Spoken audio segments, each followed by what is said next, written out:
Hello again, everybody. This is Fred Franz from St. Onge coming to you today with another episode of Taking the Supply Chain Pulse. Today, we are blessed with having the leader of the St. Onge Healthcare Supply Chain Practice, Sean O'Neill, with us. Sean has been with the company for several years and has some insights that he's going to share about his own growth, the growth of the company, and the growth of the healthcare supply chain practice. So, Sean, welcome to the podcast. Fred, it's great to be here. Thanks for the formal introduction. Uh, that's the least I could do. There's one question that I didn't put down, but I thought I should ask, and that is, for you folks out there that have heard these podcasts, we owe them all to Sean. It was Sean's idea to do them, and I would say, Sean, what gave you the idea to come up with a podcast for St. Onge?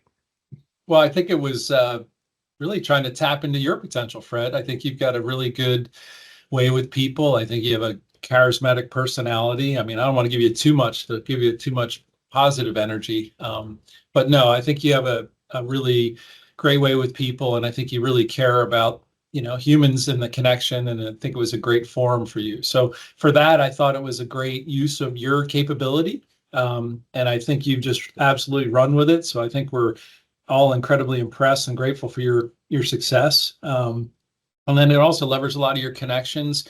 But I think most importantly, we want to try, as we always say, try to raise the waterline of knowledge across the industry. So your ability to kind of tap into a lot of these folks in industry and also in healthcare and share some of those insights with each other, I think is a great forum. So I think we're hopeful that this stimulates a lot of personal connections with people, a lot of knowledge, maybe some questions. People hopefully will reach out to others that have been on the podcast to maybe share some of their, challenges and really just kind of create a better environment. I think healthcare is really struggling, quite frankly, and I think it has for a number of years. It needs engineers. It needs folks that are focused forward on operations excellence.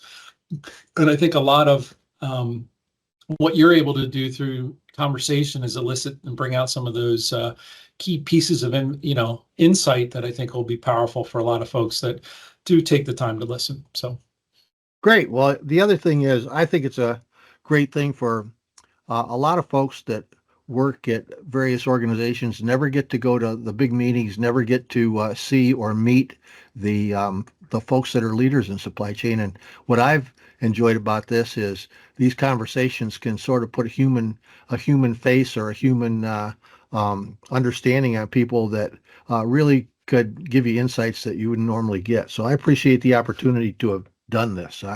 It's one of the things that's been the most fun for me in many years. So tell us the about one thing I would just add, if I can, is just, your connection. A lot of folks will downplay it, but your Hall of Famer Bellwether League status, the fact that you have these incredible connections with folks that you've invested in through friendships and, just connections over the last 30 plus years, these folks are willing to talk to you. So you are able to get some of the top names in the supply chain, a lot of the folks that are speaking at those conferences. So that capacity that you've been able to kind of draw has really been helpful. So that analogy used is, I think, spot on.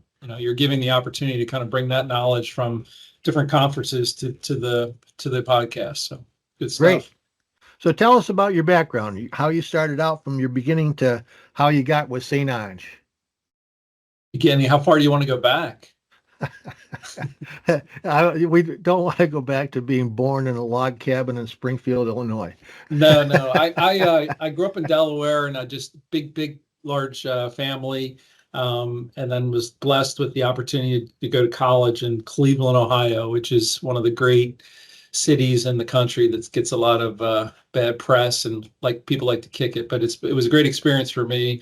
I went to Case Western, got a mechanical engineering degree, and it's something that's it's been helpful for me. But that kind of immediately led to do some defense work.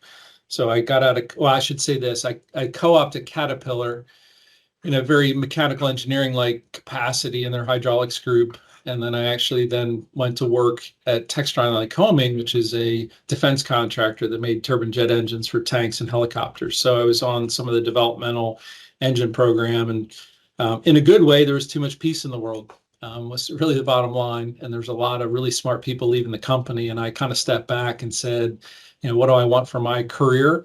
And thinking about, where I want to be in 3 to 5 years or when I start having kids and all those things. So I made the move to St. Onge in 1990, and really kind of focused on that whole area around factory automation and kind of that future. I felt like that was an area of focus that was very, very intriguing to me, and I thought I could apply my capabilities with some success. Well, you sent me something that I thought was really interesting. You sent me a copy of the Case Western Alumni Journal Yeah, and yeah, a letter that you had written to them about the thankfulness you had for going there and for their willingness to give you financial assistance and stuff. And yeah. in the article, it said that somewhere along the way, you, among other things, had worked where you had operated a Geiger counter. Now, you and Yeah. I are older people than many of the people that will listen to this. So, could you please tell the audience out there what a Geiger counter is and what it does, and more importantly, what were you doing operating one? So yeah, I think I got a work study job at Case, and it was for I think I forget what the term, it's like industrial hygiene department or something like that. So they had me do many different odd jobs. So one of them was running a Geiger counter. So I go through the different labs and basically try to identify radioactive, material. So a Geiger counter, I don't understand all the real deep science behind it, but more or less it can identify radioactive material, and it'll give a reading based on the intensity of that. So funny story is I was, going through the lab and a couple of these labs, and they're using radioactive isotopes for a lot of the testing and a lot of the research they're doing with mice and other things. But I get into the one room, and I use the Geiger counter, and this thing is jumping off the charts. And I said, well, what's that? And they said, well, that's isotope blah blah blah. I said, well, that's interesting. I said, well, what's that in the brown bag? And the guy goes, well, that's my lunch. So I thought it was interesting. So but yeah, it was good exposure to kind of understand just one of those tools. But yeah, that's been around for a while. I don't have a radio, or a nuclear engineering background, but a lot of folks might have a little more insight than me. But we were just kind of giving them some testing for, I guess you'd say, good compliance, good industrial compliance type stuff. Well, as a post-war baby boom kid, Geiger counters were what was used after the bomb was dropped to see Mm. how bad the stuff was, so the guy was eating lunch in a room with radioactive isotopes. He was gonna, like Marie Curie. Did he glow in the dark at night, or was? He stored his lunch right next to the isotope. He wasn't eating it. He literally had it stored right next to itself in the freezer. So it was an interesting, again, some folks like the shoe cobbler's kids, right? You're not really too concerned about it when you're deep in it. Yep, that's something else. So when you first came to St. Ange, what types of projects did you work on there? Yeah, I started in our manufacturing group. So I'd started doing some work at Caterpillar. I did some work at General Electric in their manufacturing, the GE Locomotive Group up in Erie, Pennsylvania. A lot of capacity analysis, really kind of what I would say is training a mechanical engineer how to be an industrial engineer, because that's kind of what St. Onge does. It's kind of that focus of that systemic view of how an operation or a department works. I was so used to kind of focusing on one mechanical problem with a little bit of a systems bend, but it was interesting to me to be able to kind of zoom out on a problem like an assembly department at GE Locomotive or at Warner Lambert, where we're putting in Listerine lines. So early in my career, I did a lot of work in manufacturing, and that led to ultimately for me, I did some work. This Warner Lambert project was a really big one. General Electric, a group called Magnatech. Then I kind of pivoted to do a lot of work for Procter and Gamble. It was a big account of St. Onge and still is.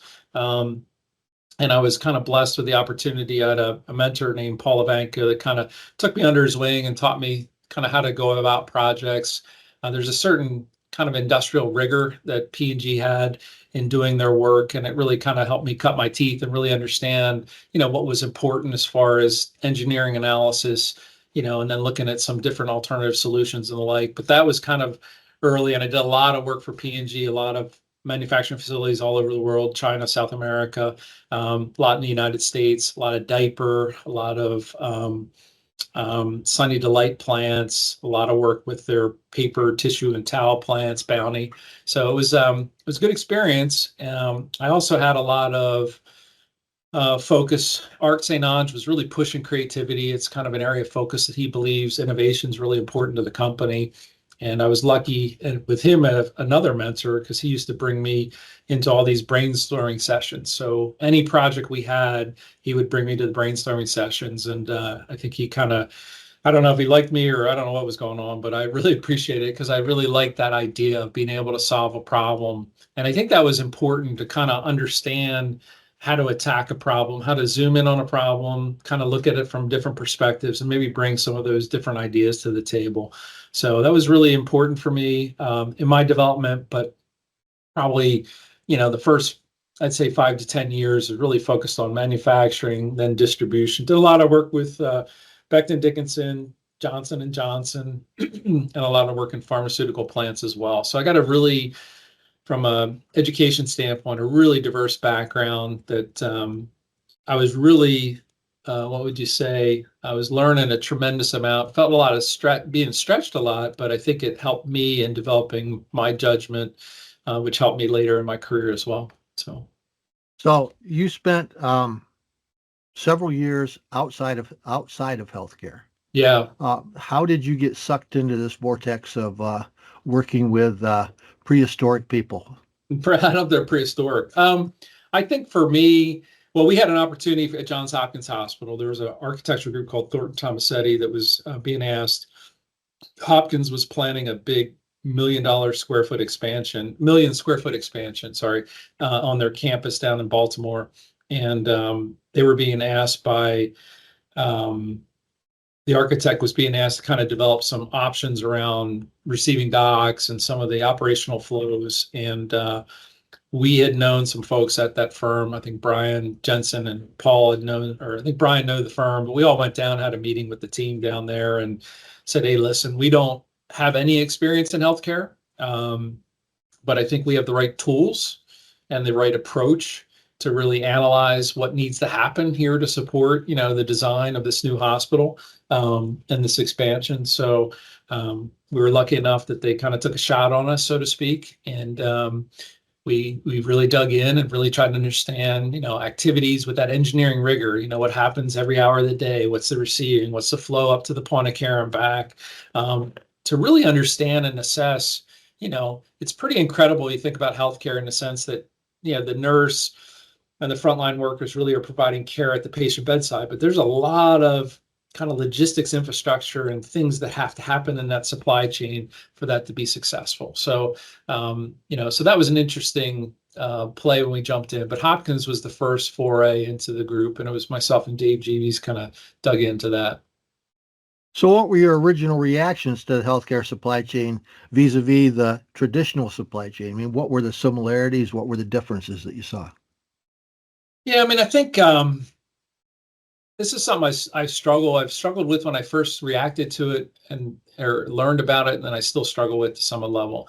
Because in some senses, why is it so hard, or what's the difference? Because when we deal with these manufacturing operations, whether it be we did a lot of work at, General Motors and CPG companies and pharmaceuticals. So I brought this pretty diverse industry perspective into healthcare. When we first started, at the highest level, you're still receiving stuff, staging stuff, storing stuff, picking stuff, and getting it to the bedside.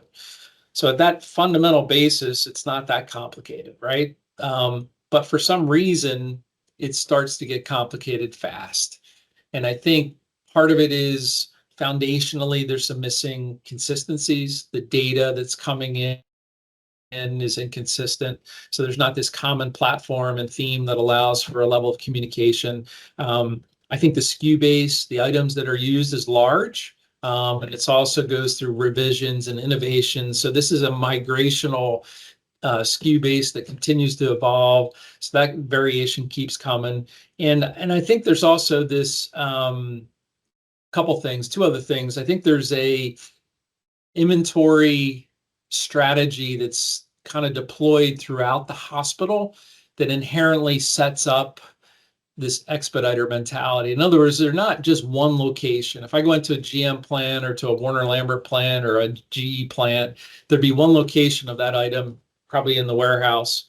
And then when it's used at the assembly line or whatever, it's actually one location there as well. In healthcare, there's distributed pockets of inventory throughout the whole house. And I think that is a good thing in the sense that it's trying to, leverage some forward deployment of inventory to enable some efficiencies, but it inherently allows the supplier base not to perform at the level they should.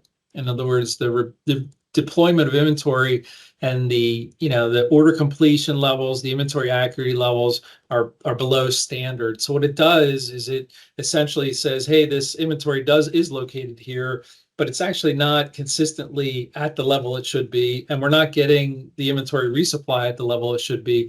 So it then sets up this almost expediter mentality where I have to go and search out items and search out things, and so it doesn't allow the teams to be strategic. So I think that's another piece. And then the last one I'd say is a failure in this industry, has a name. I think in industry, if we fail at a car, we fail on an inventory piece that goes onto a car, it's a statistic. Hey, we hit 98, we hit 97.3%. That's the difference. In healthcare, if something bad happens, it has a name, and it has a name and an impact. So I think there's this almost ongoing challenge to continue to try and perform and do better, but do it in a way that actually doesn't allow any failures to happen.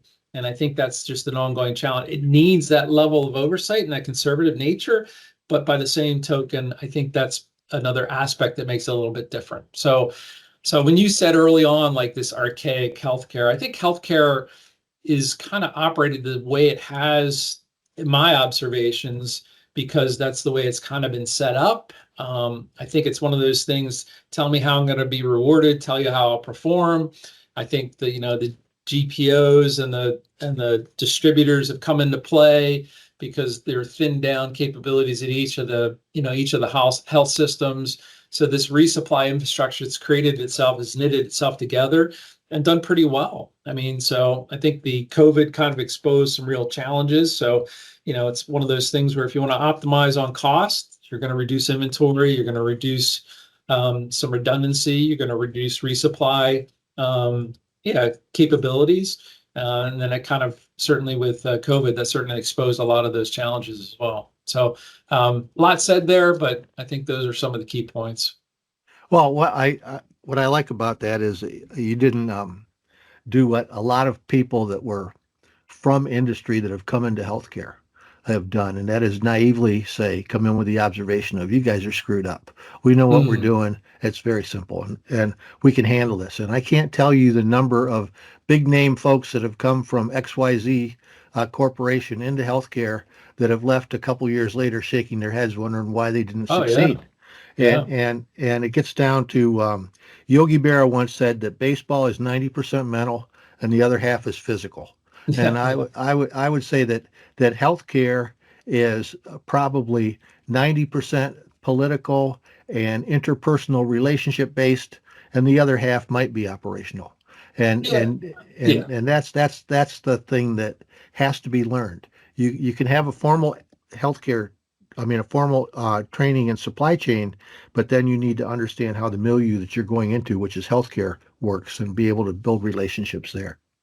But I do think, Fred, as time goes on, as the technology and some of our capabilities get better, I would hope systemically we could get beyond some of the relationships. I have this theory, like you said, when I walked in, I talked to Ken Grant and I think Bill Kennett at Johns Hopkins. And you assess people, hey, they're smart people, and they're doing it this way. And to your point, like, you come in from industry, like, this is screwed up, this all should be better. I felt like I was missing something. So you have this tendency to kind of just keep being curious, keep pulling in information and trying to understand it. I hope, for me, that healthcare can get to a point where we can continue to apply some of the knowledge and some of the systems and standardize the data and do all those things that, to your point, Amazon came in, left, well, Walmart came in, is kind of leaving. So how do we kind of create the foundational infrastructure? My fear is that there's almost this healthcare um, industrial complex that's making money sometimes that isn't letting go. And I haven't figured it out. I'm not smart enough to kind of dig in and figure all the loose ends, but there's this feeling of this almost inertia that doesn't want to take place. So I'm excited about the idea of what we can do and continue to kind of push. And then hopefully in time, relationships are always incredibly important. I would never downplay that, but I would hope that we can get a little more systemic in our replenishments and in our capabilities as time goes on. Well, one thing that I would say that I've observed in the last few years is that you get the old guys like me, and that we started out, we sort of invented everything we had to do to make things work, but we had a very simple environment. We just had Yeah, to know how to back the truck up to the dock, how to pull the stuff off the truck, and how to push it until it got to where it needed to go. I mean, that's oversimplifying, but sure. we were a single site acute care hospital. Now we have Yep, multi-site systems. There were very few, if any, of us that were formally trained in supply chain. The ones that did have training in logistics came from the military. And those guys, the military was great at providing logisticians and people that knew that stuff. But now we're actually getting schools that produce healthcare specifically trained supply chain people. And with the growth of the systems to becoming larger and more complicated, we're getting the systems are realizing that they need to have people with genuine credentials and genuine capabilities, and I think that speaks well for it too.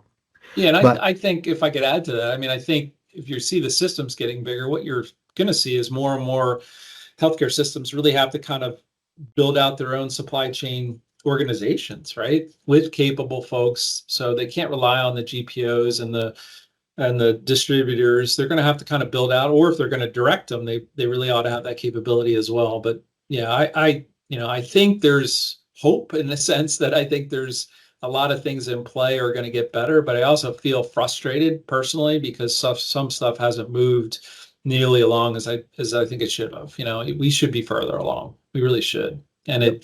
it feels like a lot of the default is, and I'm not, no disrespect to your comment, but it's like, hey, it's all about relationships. It's like, no, if we could figure this out systemically, we could take a large chunk of this, turn it away from expediting, turn it away from the people, and allow it to operate very systemically. And I think there'd be a lot of benefit inherently to these health systems, and ultimately money that could then be used for either paying the frontline workers more, or more care provided to the patients, or more equipment provided for the patients, so we could free up capital in that regard. Yeah, and I think that the systems that are making that progress the most are the ones that have taken away the single most volatile variable, and that was the fact that prior to within maybe the last 10 years or so, there were so many independent practitioners, doctors, practicing medicine at community hospitals that they held the operation hostage. Now, so many of the doctors are working for the systems, and when Sure. you have those, when you've created an infrastructure where you have accountability there, then you can start to move toward those other things. And I think I think you see that in all the places that are performing really well now, that the doctors are no longer able to just dictate the outcome by wanting something and being able to get it because they asked for it. Yeah, we did But a lot of work for BUMED, which is a military treatment facilities across all the Navy hospitals. And it was unique because there everybody's an employee as well. So it was an interesting perspective because it's not, surgeons that are really dictating. It's a little more operations focused, but you still have some of those tensions, and they're real. yep. So, So how did you go about building a healthcare specific team, and how much did you borrow from the other side of St. Ange, the non-healthcare side? well, since I pretty much everything I learned was from the other side, I borrowed everything. So I think from my perspective, I saw healthcare is a bit of a laggard when it comes to operations excellence and supply chain. So I felt like, our organization, it happened in every industry. I was doing work in pharmaceutical industry, and we kind of lifted some really good ideas from grocery. We're doing a lot of work with consumer products and lifted some really good ideas from pharmaceuticals. So in the same sense, really look to cherry pick the best ideas across all the industries and bring those into healthcare. So in that sense, I would say, the rigor at which we go about doing our work, that industrial engineering lens, like how do we really look and attack a problem, the best practices, whether they be the process or the automation from other industries, and that whole rigor and business case evaluation, I think were kind of the core components that we really borrowed. So, and we were doing lean studies. I did lean studies for GE at that nuclear power fuels plant and also the locomotive plant 20 years ago, like late 90s. 2015, I'm doing lean studies for healthcare. I mean, that just gives you an idea of some of where things were. So I think that kind of brought some visibility. And once we started doing the rigor and brought that level of analysis to the table, it became pretty apparent we needed more engineers. So a lot of our staff that's on is a part of our team is really kind of this unique blend of operations and engineers, but really industrial engineers, applied industrial engineers. So that allows us to kind of attack the problem in that context. But then over time, we've also added folks like Ash Crow, who brings an operations piece. So you can't have too many engineers because, engineers will over-engineer anything. At some point, I say you got to stop the calculation, shoot the engineer, and make a decision. So we need this blending of that operations mindset and judgment that comes from running an operation in combination with the engineer and the analytics. And sometimes, sometimes the engineers are going to win part of that argument. Sometimes operations needs to win part of that argument. But that tension that we can create is a really positive one, because that'll vet the ideas in a way that I think it's in the best interest of the healthcare institution. So we're going to continue to build out capability like that combination of the operations and this industrial engineering. So we just recently added a pharmacist to our team, and we're pretty excited about Sharon and what she's going to bring to the table. It really allows us to kind of leverage that skill set as well. And there may be some other areas like that we really want to tap into, but it's really that combination of engineering rigor, but then that operational mindset, because, people are typically part of the solution. So we really want to be thoughtful and judgment in that regard as well. Well, that's great. And Sharon Sharon has been a guest already, and she just Oh, nice. Yeah, that's she did right. a wonderful job. She has the a unique skill that I really value. She can take complex things and make them so that they are understandable to the average person. And Sure. that is a real talent. And That's how she's you and very I learn, appreciated. right? We need Yeah. people like that around. Yeah, because I ain't that bright. I'm still looking for my parking tickets for the concert on Thursday. Yeah. What successes are you particularly proud of with the team since you started it up? Yeah, I mean, I'm reflecting a little bit on my career when you asked there, when we talked a little bit beforehand, but I think I was really excited about some of the one-off projects I was involved with at Glaxo and some of these others, but specifically the healthcare team, I think I'm more excited about seeing the development of our team, seeing the opportunities that we're getting for the institutions that we're blessed to be part of, and then ultimately seeing the impact of our work. I think the work we do will have an impact on nursing and patients. And, I've shared this story many times, but if you just, if you're lucky or unlucky enough to sit in the waiting area at the front of a hospital to meet somebody, but you just observe the people that are coming through and some of the challenges they're up against. It's a pretty heady impact, and it's a pretty humbling component if you think about our capacity to potentially, in a positive way, impact some of those people in a good way. So whether that's improving the environment so the nursing staff has a better situation, or designing the hospital that's very thoughtful about these things to allow capital to be reallocated to other areas in the hospital. So I think those areas are big. So I think it's the ability to kind of get involved in the projects we've been involved in, and the team. I mean, the power of our team and the collaboration of our group, I think that's pretty cool stuff. I mean, to sit in some of our Wednesday meetings, not really say a whole lot, and just see the level of thought and care that comes from our people, I think that's pretty impactful. So I would say those are the areas. That's how I'd answer it. Yeah, I'd have to say that from someone who's definitely not even close to being an engineer, I am so impressed with the people we have, the young folks, the rigor they put into what they do, the way they discuss issues and get varying inputs from other of their peers. Those Wednesday meetings are really good. I've learned an awful lot from those things. So. Yeah, it's fun. And with COVID, I think it's some of the things we learned just to adapt because folks didn't want to come in the office, and we kind of was old school, like you need to come in the office. But then it became they challenged us saying, if we're going to come in, what are we going to do differently? So that led to, let's have some very intentional collaboration. And that could be brainstorming a project. It could be talking about a new technology. It could be talking about a project we just completed. So shared learning. So it's been really, I can't certainly claim those ideas as far as having the meetings, but very impressed with, and thankful that we kind of went down that path. So what direction do you see the practice going over the next 5 to 10 years?